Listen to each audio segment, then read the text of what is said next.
Baik, selamat pagi untuk kita semua.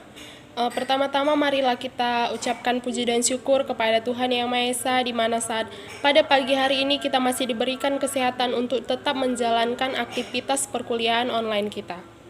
Sebelumnya, perkenalkan, nama saya Nomi Farida Jayanti Malau dengan NPM 17110057. Saya juga mengucapkan terima kasih kepada Ibu Dr. Anda Roselin Nainggolan MPD selaku dosen pengampu mata kuliah Seminar Pendidikan Bahasa Indonesia. Adapun judul proposal yang akan saya bawakan hari ini yaitu penerapan model CTL Contextual Teaching and Learning terhadap kemampuan menulis karangan argumentasi pada siswa kelas 10 SMA Negeri 3 Tanjung Balai. Kita masuk pada bab yang pertama yaitu latar belakang. Pembelajaran bahasa Indonesia di sekolah mengarahkan agar siswa terampil berkomunikasi secara efektif baik lisan maupun tulisan. Terdapat 4 keterampilan berbahasa yang diterapkan dalam pembelajaran bahasa Indonesia di sekolah, yaitu keterampilan mendengarkan atau menyimak, yang kedua keterampilan berbicara, yang ketiga keterampilan membaca, dan keempat keterampilan menulis. Keterampilan dapat dikatakan juga sebagai sebuah kemampuan. Kemampuan merupakan suatu aspek yang dimiliki setiap manusia sejak lahir dan setiap manusia memiliki perbedaan tingkat kemampuan satu sama lain. Di dalam kegiatan pembelajaran bahasa Indonesia, salah satu kemampuan yang harus dimiliki oleh siswa adalah kemampuan menulis. Menulis merupakan suatu keterampilan berbahasa yang dipergunakan untuk berkomunikasi secara tidak langsung secara tatap muka dengan orang lain menurut Tarigan pada tahun 2008 halaman 3. Menulis argumentasi adalah jenis tulisan yang berisi ide atau gagasan yang dilengkapi dengan bukti-bukti kesaksian yang dijalin menurut proses penalaran yang kritis dan logis dengan tujuannya mempengaruhi atau meyakinkan pembaca untuk menyatakan persetujuannya pada pamungkas pada tahun 2010 halaman 59. Yang kedua yaitu rumusan masalah. Adapun rumusan masalah yang saya ambil yaitu 3. Yang pertama, bagaimana tingkat kemampuan menulis karangan argumentasi sebelum menggunakan metode CTL atau Contextual Teaching and Learning pada siswa kelas 10 SMA Negeri 3 Tanjung Balai. Yang kedua, bagaimana tingkat kemampuan menulis karangan argumentasi siswa kelas 10 SMA Negeri 3 Tanjung Balai sesudah menggunakan metode CTL atau Contextual Teaching and Learning. Dan yang ketiga adalah apakah terdapat perbedaan yang signifikan terhadap kemampuan menulis karangan argumentasi siswa kelas 10 SMA Negeri 3 Tanjung Balai sebelum dan sesudah menggunakan metode CTL atau Contextual Teaching and Learning. Yang ketiga adalah hipotesis penelitian. Berdasarkan rumusan masalah yang saya ambil, dapat dirumuskan hipotesis sebagai berikut. Terdapat perbedaan yang signifikan pada tingkat kemampuan menulis karangan argumentasi pada siswa kelas 10 SMA Negeri 3 Tanjung Balai sebelum dan sesudah menggunakan metode pembelajaran CTL, Contextual Teaching and Learning diterapkan dalam proses pembelajaran bahasa Indonesia. Yang keempat yaitu tujuan penelitian. Berdasarkan rumusan masalah, yang ada 3, tentunya tujuan penelitian ini juga ada 3.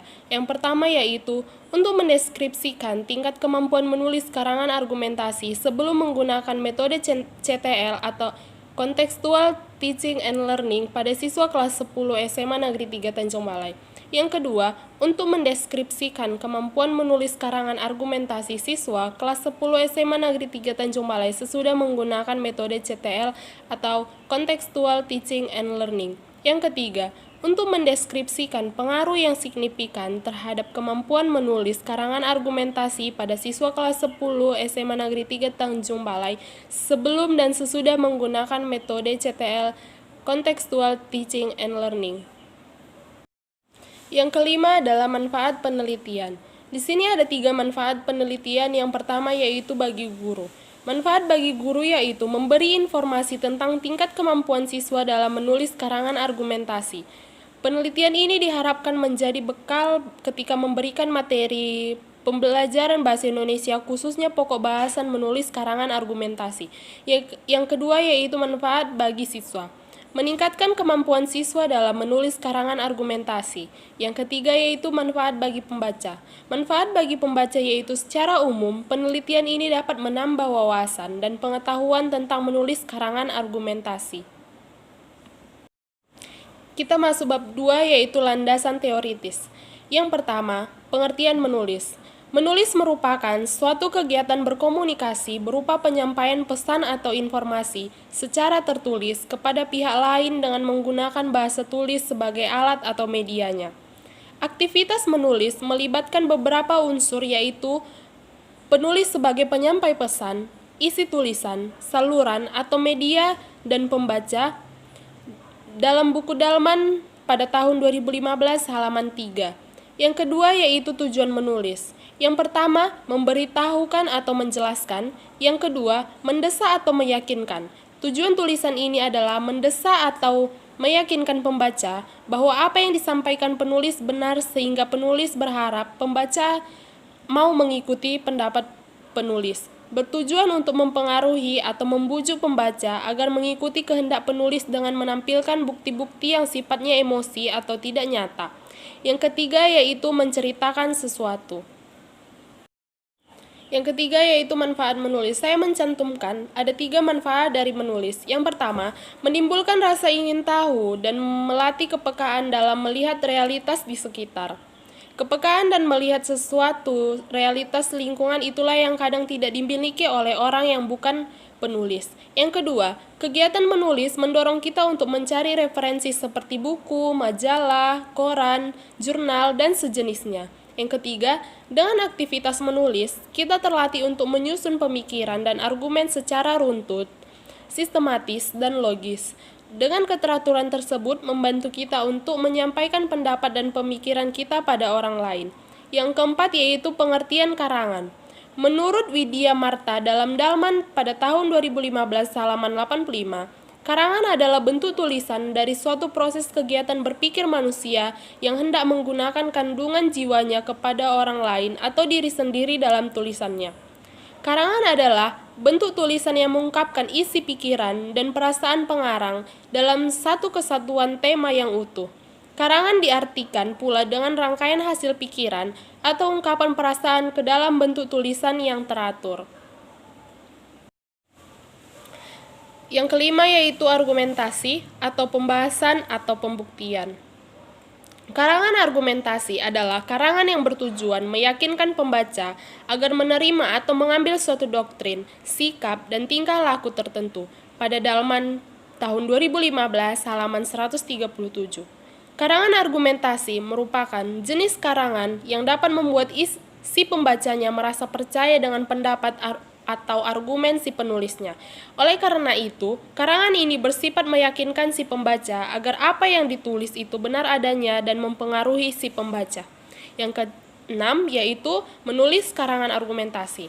Menulis karangan argumentasi merupakan suatu proses kegiatan pikiran yang berusaha untuk meyakinkan setiap pembaca bahwa apa yang disampaikan oleh penulis benar. Argumentasi bertujuan meyakinkan pembaca agar mereka percaya atau sependapat dengan apa yang diyakini penulis. Yang ketujuh yaitu model pembelajaran CTL. Contextual Teaching and Learning atau CTL adalah suatu strategi pembelajaran yang menekankan kepada proses keterlibatan siswa secara penuh untuk menemukan materi yang dipelajarinya dan menghubungkannya dengan situasi kehidupan nyata, sehingga siswa didorong untuk dapat menerapkannya dalam kehidupan mereka. Dalam Blanchard, dalam buku Trianto pada tahun 2007, mengemukakan bahwa pembelajaran kontekstual adalah pembelajaran yang terjadi dalam hubungan yang erat dengan pengalaman yang sesungguhnya. Tujuan model pembelajaran CTL. Yang pertama yaitu, model pembelajaran CTL ini bertujuan untuk memotivasi siswa untuk memahami makna materi pembelajaran yang dipelajarinya dengan mengkaitkan materi tersebut dengan konteks kehidupan mereka sehari-hari, sehingga siswa dapat memiliki pengetahuan atau keterampilan yang secara refleksi dapat diterapkan dari permasalahan ke permasalahan yang lainnya. Yang kedua, model pembelajaran ini bertujuan agar dalam belajar itu tidak hanya sekedar menghafal, tetapi perlu dengan adanya pemahaman. Yang ketiga, model pembelajaran ini menekankan pada pengembangan minat pengalaman siswa.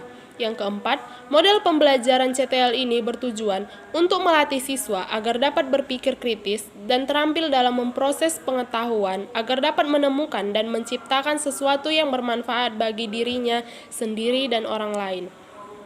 Yang keenam, model pembelajaran CTL ini bertujuan agar pembelajaran lebih produktif dan bermakna.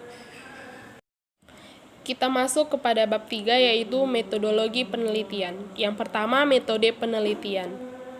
Menurut Ari dan kawan-kawan, pada tahun 1982 halaman 50 yang menyatakan bahwa metode penelitian adalah strategi umum yang dianut dalam pengumpulan dan analisis data yang diperlukan guna menjawab persoalan yang dihadapi.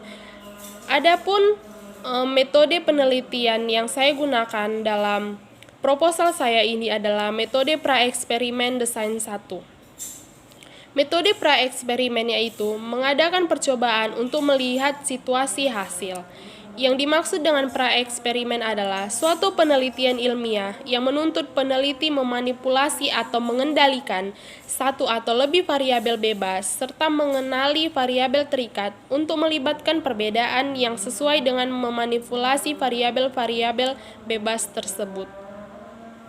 Melalui penelitian ini akan memperoleh bukti-bukti yang paling meyakinkan. Yang kedua yaitu populasi penelitian.